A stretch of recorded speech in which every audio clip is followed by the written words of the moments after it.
Good day everyone! Today I'm going to flex my Cotyledon orbiculata Yumiri Musumi. Actually, hindi ako sure kung ito ba talaga yung kanyang ID. Kaso lang, she looks closer to that. Kaya, I'm going to name her as Yumiri Musumi. Dahil din sa kanyang tips na yan. And anyways, kung hindi man ako sure sa name, ay sigurado akong Cotyledon orbiculata siya dahil sa kanyang flowers.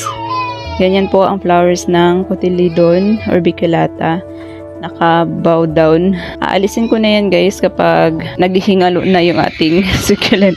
Kasi tingnan nyo, yung blooms niya affects kasi parang nag-monocarpic. Ayan, aalisin ko yan siya the next days.